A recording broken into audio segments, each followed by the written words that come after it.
lusasazwa ngqo lwendaba estudio 9 kwikomkhulu le-SABC eAuckland Park eRhawutini nazi eziphambili.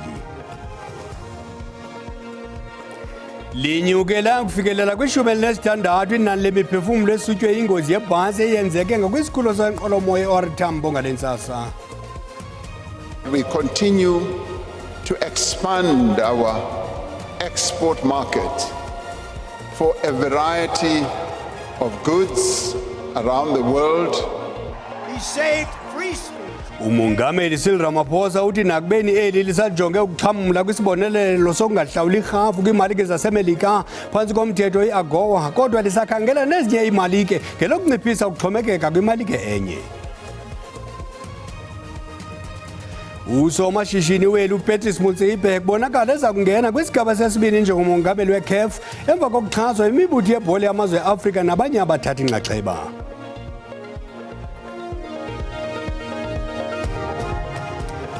Xa besixesha ukuze nexesha likuxabise njengesiqhelo ngeli xesha kweli jelo zindaba uxolo malibe nani. Usodolophu wasekurulweni uDr Xhakaza udlulisa amazwi ovelwano kwiintsapho ezilahlekelwe ngamalungu azo kwingozi yenzeke kuhola wendlela R21 ngakwisikhululo senqwelomoya e-OR Tambo ngale ntsasa. Kusweleka abantu abalishumi elinesithandathu kule ngozi yenzeke ngale ntsasa emva kokungquzulana kwebhasi nesithuthi. Iingxelo zithi umqhubi webhasi uphulukene nolawulo lwebhasi yaze yabhukuqa. Konzakele abakhweli abangama-45 nabathe baleqiswa esibhedlele esikufutshane. Ukanti ingxelo iza kulandela. Iintsapho zabantu abagetyengwe eMawoti eThekwini zimemelela ubulungisa. Kuthutyulwa kwabulawa amadoda amathathu kwimpelaveki edlulileyo kutyholwa iqela lasekuhlaleni lonqevu eligqugqisa kulo mmandla. Izolo kwisiganeko esahlukileyo kuthutyulwe kwagetyengwa abahlali abathathu kwisiganeko esidale isankxe kubahlali. Asiqaphenge lokhuzi isimo amaphoyisa eMawoti. Lokhu kuza ngemuva kwesigameko ezimbili zokudutshulwa kubulawe abantu abayisithupha kusukela ngempelasonto nangomsombuluko. Uthando Mambi obeneminyaka engu-32 ungomunye wabadutshuliwe babulawa ngesikhathi kugasela amadoda abehlumile ebaphuca imali kanye nomakhalekhukhwini. Umama wakhe uthi ufuna izimpendulo. Abantu bethu bayaphela ngoba ngoku andazi nqindi nasibhakela ukuthi ndizothatha ndibanise na kwisimo endibhekene naso andazi. Njengoba ndisuke e-Eastern Cape andazi ndize emapoliseni ke ngoku ukuthi amapolisa bakadlale indawo. Yo sibuhlungu kakhulu kubuhlungu and sibona singancediseki ngoba napha endlini yomntwana siyile besilele khona in fact kho ncedo. Ngomsombuluko izakhamuzi ebesithukuthele ziganwe onwabo zihlangene lapha zithi zifuna kujutshwe amasosha kule ndawo. Namhlanje amaphoyisa abenkanise lapha eqaphe isimo. I-provincial office ne-district kanye ne-stage kuningi sebekwenzile ukuzama ukulwisana nobugebengu endaweni yaseNandi. Angeke vele kupheleke kodwa ngaleso sikhathi ubugebengu sazoqhubeka sigijimisane nezigebengu ezikhona. Akukaboshwa muntu kuzona zombili lezi igameko zokudutshulwa kwabantu abayisithupha. NginguSimphiwe Makhanya kwezindaba ze-SABC ngiseMawoti.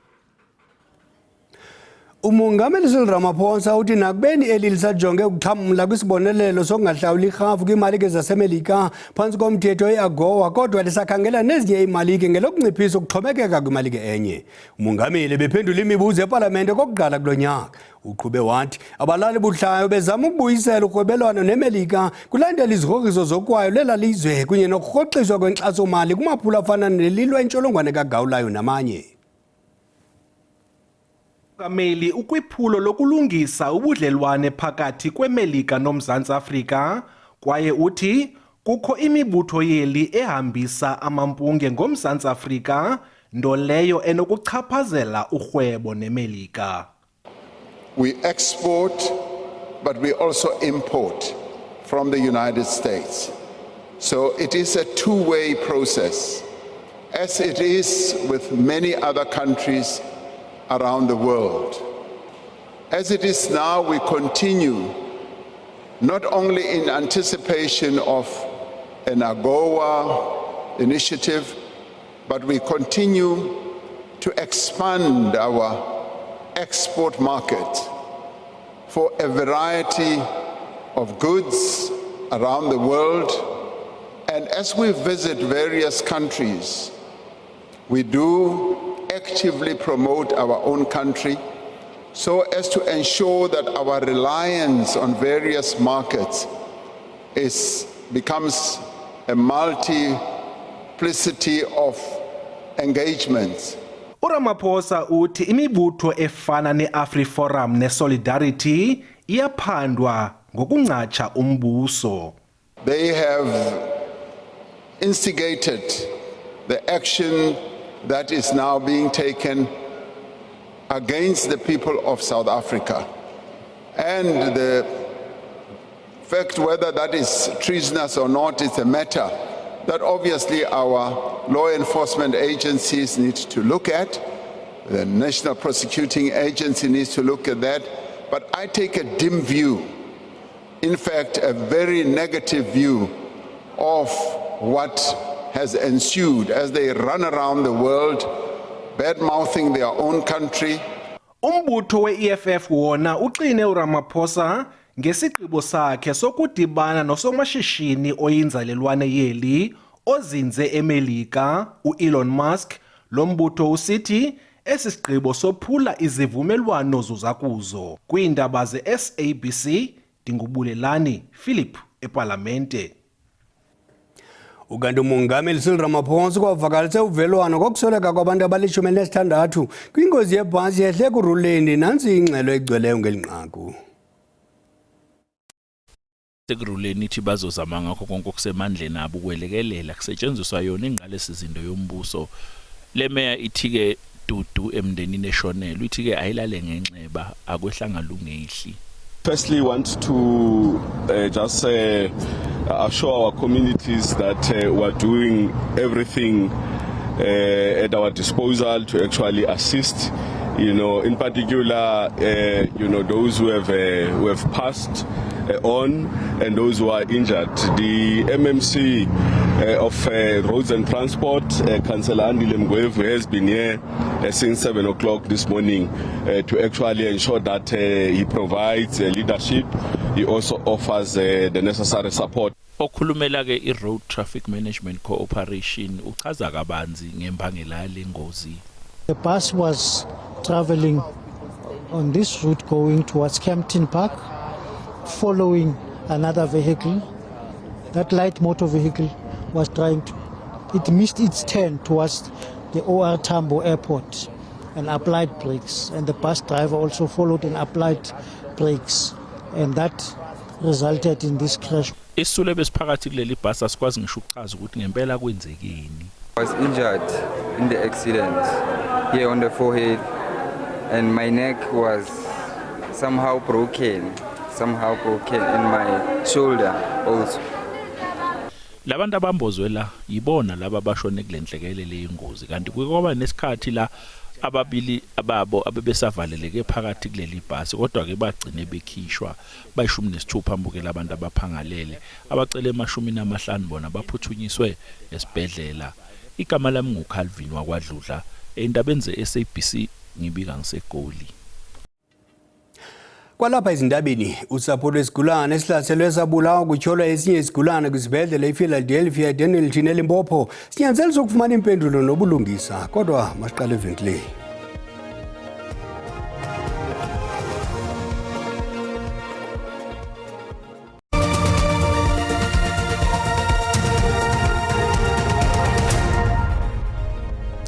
Sihlabele emgamane endaba zethu ukucotha kokwakhiwa kwezindlu eMpuma Koloni sengumngeni oqhubayo ingakumbi kwinqinqi zasezilalini.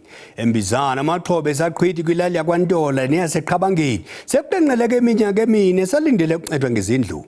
Ukanti abanye abasweleyo basalinde ukuphunyezwa kwezicelo zabo zezindlu ze-RDP. Ezikhwanqisayo kwintsapho eziliqela zaseNtola mine iminyaka abahlaselwa sisichotho kodwa imeko abaphila phansi kwazo zisembi nangalomzuzu.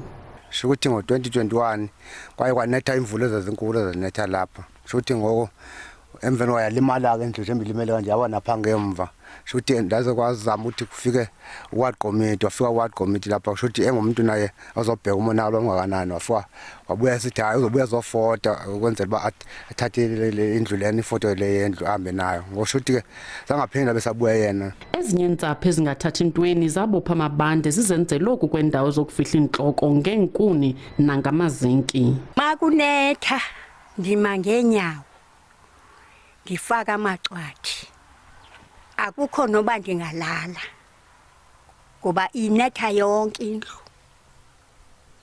ngicika igesi leqa ndiphekile ngoba nayo ndiyayisaba xa kunamanzi. Kwaba nomoya nemvula yawa kodwa ingakagqitywa ngoba sasiyibeke ngomhlaba then sabe sesiphinde senza ezinye izitena nazi phandle izeqhumi pha sinaso uphelile 2 years ngoku ndizenzile izinto azide zihlangana bakwazi uba sibeke enye indlu ngoba andisebenzi yikho enye into encedisayo. Abasemagunyeni bayazi ngqo imeko abaphila phansi kwabo ababahlali. Human settlement uappointe i-service provider. Ward 3 ukhona kule list yabantu abakhelwa izindlu human settlement njengokuba sithetha nje. Ezintsapho zichaphazelekileyo zinethemba lokuba urhulumente uza kusizalisekisa isithembiso sakhe songenelelo. Kwiindaba ze-SABC ndingufundiswa Mhlekude eMbizana. Inkqubo yokukhutshwa kwethenda kunye nemigaqo engalandelwayo yolathwe njengemiba eqhoka indlela yokusebenza kwesikhululo iKendal Power Station eOrhis eMpumalanga. Umphathi wezombane uGqirha Kgosientsho Ramokgopa ukutyelelwa kwesi sikhululo emva kokuba inkampani ekinkisha umbane i-Eskom iphinde yabuyisa ucimicimi wombane. Kwezinye zezinto azakuzenza uGqirha Ramokgopa kukuzojonga indlela yokusebenza kwesi sikhululo. Power Station yayisesinye sezitishi ezazigqwesa phambili kumsebenzi wazo. Kwezi nyanga ezinhlanu zigqithileyo esi sitishi sasisebenza kumyinge olinganiselwa kuma-80 ekhulwini. Zajika ke izinto. Xa kungoku wehlile umgangatho wesi sitishi wayokuthi ga kumyinge wama-52 ekhulwini kumsebenzi waso. Eminye yemingeni ebalwa njengechaphazela ukusebenza kwalapha yinkqubo eqhwalela yentengo, i-procurement ngokwamakhumsha. A period of sustained reliable supply to load shedding, 3 bouts of load shedding in the past month. We got to know the issues on what they call the milling plant, the ashing plant, and also on the water treatment plant. And why is it that we couldn't resolve it as management? Of course, is the speed of procurement. Kwezi veki zidlulileyo eli belikubuthoko-thoko bobumnyama ngenxa kanye yezingxaki kwaye uRamokgopa uthi eli alikaphumi ehlathini. Ukanti ke nanjengoko sele kusondele ixesha lobusika le nkampani inkinkisha umbane yakwa-Eskom izimisele ukonyusa igawusi ukuqinisekisa ukuba konke kuhamba ngonina. We need to ensure that once we are out of maintenance, our units stay online.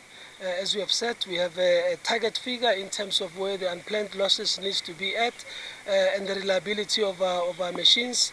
And we also said that what is different this calendar year is that we'll also bring in capacity that has not been available in the form of Kusile 6. Umphathi usolindeleke ukuba atyelele ezinye izitishi ezingaqhubi kakuhle ukuqinisekisa ukuba zizinzile ngokwaneleyo ukuba zikwazi ukunkinkisha umbane. Amazwe asebenzisa ubuxhakaxhaka bale mihla kunyulo anti ukuvota ngekhompyutha konga indleko ukunciphisa umngcelele kwizikhulo zokuvota kunyuse nenani labantu abathabatha inxaxheba kuvoto. Nangona kunjalo lamazwe naquka i-Estonia, iNamibia neDRC yakwalumkisa ngobungozi bobusela nokonakaliswa kwezixhobo zitsha zokuvota. Izwe laseNamibia yaba lilizwe lokuqala lase-Afrika ukusebenzisa ubuxhakaxhaka bale mihla i-e-voting ngonyaka ka-2014 oku kulandela iziganeko ezimbi ezathi zehla kweli lizwe kulonyulo likazwelonke luka-2000 unyaka ka-2004 kuquka ngo-2009. The EVMs are also powered by batteries. Thus it's possible to operate in areas with no electricity for the entire duration of the voting and the counting processes. Nangona kunjalo amaqela eli ezopolitiko avakalise izimvo ezibethanayo ngokusetyenziswa kobuxhakaxhaka kulonyulo lweli. What happened in May 2024 clearly indicates to us that if they failed when we had a manual system going on, which was combined, because it was dual hybrid, it was manual and also electronic, that the system jammed for 4 hours and then thereafter everything went haywire. So how could you have confidence in e-voting when they are unable to manage a system? So now they are coming with this such of e-voting that is they are proposing to South Africans. It's premature. It's not going to happen. That's why we are opposing it. The sketchiness around network connectivity, which the voter management devices depend on, we say that while we're in principle in favor of it, all of the risks must definitely be factored into the process carefully. Le nkomfa ingena kusuku lokugqibela iqhuba ngomso. Usapho lwesigulane esineminyaka engama-33 esihlasele sabulawa kutyholwa esinye isigulane kwisibhedlele iPhiladelphia eDennilton eLimpopo sinyanzelisa ukufumana impendulo nobulungisa. uClass Ledwaba ubulewe ekuseni ngomgqibelo kutyholwa isigulane esiye saphazamiseka ingqondo ngenxa yeziyobisi. Ngethuba lesisehlo bekukho izigulane ezine kwigumbi lazo. Usapho luphansi kwelifa elimnyama lakalweDwaba kwilali yase-Utivlet ngaphandle kwaseMarble Hall eLimpopo lumokamokana nesithwakumbe sesiganeko sokubulawa konyana walo uClass Ledwaba. Olusapho lunyanzelisa ubulungisa nothethathethwano oluselubala kubasemagunyeni. Bavakalisa ngelithi nangona nje umphathiswa wezempilo uGqirha Aaron Motsoaledi nosekela mphathiswa wezesipolisa uPaul Potchefstroom bebebatyelele emva komphango emathunjini kubo ntonje inkcukacha mayelana lenyewe azikacaci kwaphela. Olusapho luziva lushiywe kwesinomhlwanga basemagunyeni kunjalo nje lulangazelela impendulo. When I went to visit my son at the mortuary, I was shocked by the severity of his injuries. His body and forehead were covered in scars. However, the authorities had informed me that he had no injuries. Nevertheless, I saw a clear bullet wound on his forehead. I am deeply hurt by this discrepancy. Kambe ke uluntu lwase-Utivlet olunamaphaphu aphezulu luzityande igila ngokuxhokonxeka sesisehlo singaginyisi mathe.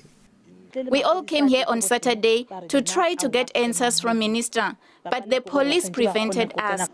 Lo gama isebe lezempilo lithi amagosa axhobileyo wokhuseleko kwesisibhedlele asilele ukufumana umrhanelwa kanye ngesihlandlo sesiganeko. Kananjalo inkokheli yasekuhlaleni ithi esisehlo nokudlwengulwa kwabongikazi kwikliniki yaseRhajweni kweyomqungu ukutsho ngoJanuary walonyaka zingqina ukutenxa nokurhuqa eludakeni kwezinye zeenkampani zokhuseleko zabucala.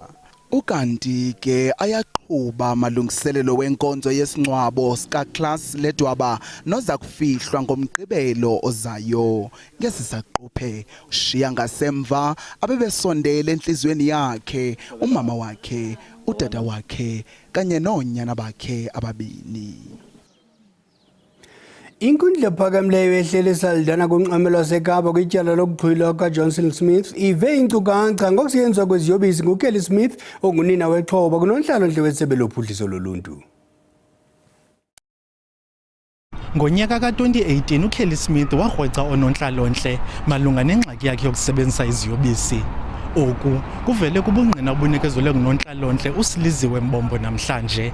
Ngelo thuba uJocelyn wayeneenyanga ezelwe. Isiyobisi ke esikhanganyiweyo i-tick. The substance mentioned was stick. The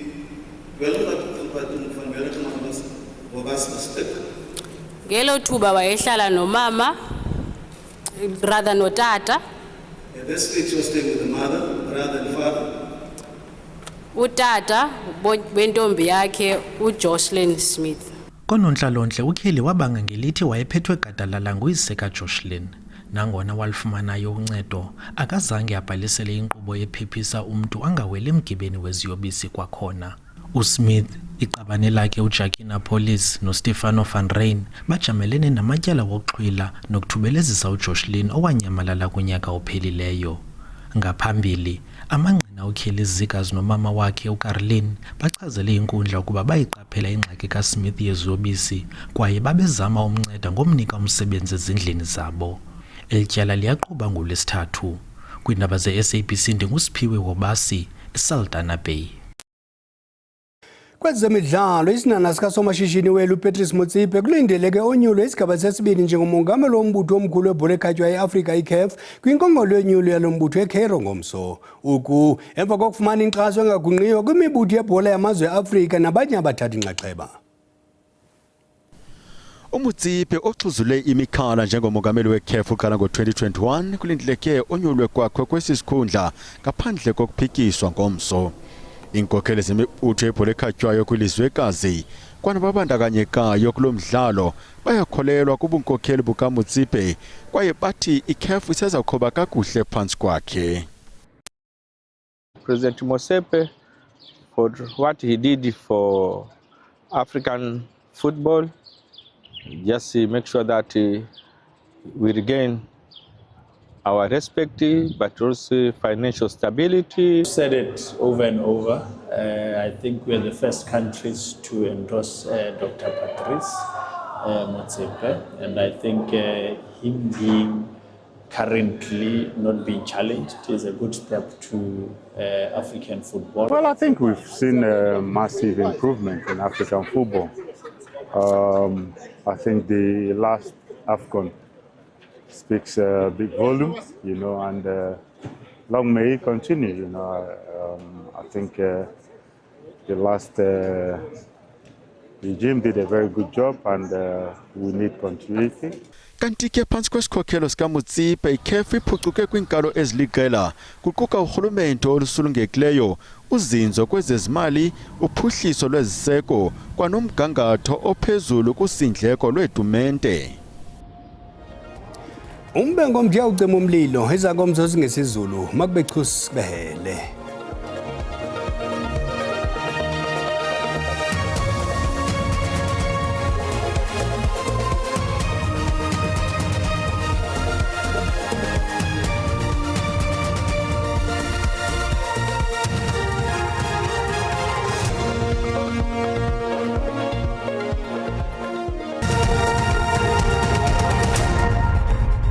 Mawahlanga namafulifuma icamako basembo ndivumeleni nonkanyezini nirhabulise qikelelo lwemozulu yangokuhlwa nje xa sijonga ke imvula nomoya ngokuhla kuyaphawuleka mbukela into yokubana noko limathumbandaga phaa kokapa lodumo ukunyikela ngasentla kanti ke mbukeli xa singena kaloku phaa empuma koloni kuyaphawuleka into yokubana kuzawuba khona izibhaxu zenkungu ezingathi sizilindele ke mbukeli ziqonde ngqo kaloku naphaa kwamazweni kanti ke namathuba amahle emvula ka-60% ayoqhubeka isina ke mbukeli phaa koBloemfontein ukunyikela ngasentla naphaa koPitoli ekhatshwa ke mbukeli kukubaneka neendudumo ezimandla kanti ke mbukeli ngomso kuyaphawuleka into yokubana kananjalo ziyaqhubeka ke ezamvula zixananazile kaloku phaa koRhawutini kwandonga ziyaduma zibe khona naphaa kwindaba ezixananazileyo phaa koPhumleni kananjalo naphaa koMahikeng kanti ke ngenja iqukuqa kuyaphawuleka mbukeli into yokubana izoba zizibhaxu zenkungu kwakhona ziqhinela phaa koGqeberha zinyola ngasentla phaa kwamazweni zichaphazele kakhulu ke mbukeli nakwindawo kaloku eziphaa kwintshona yaphaa koRhawuti into ethi ke uba uyaqhuba qiniseka into yokubana uqhuba ngononophelo.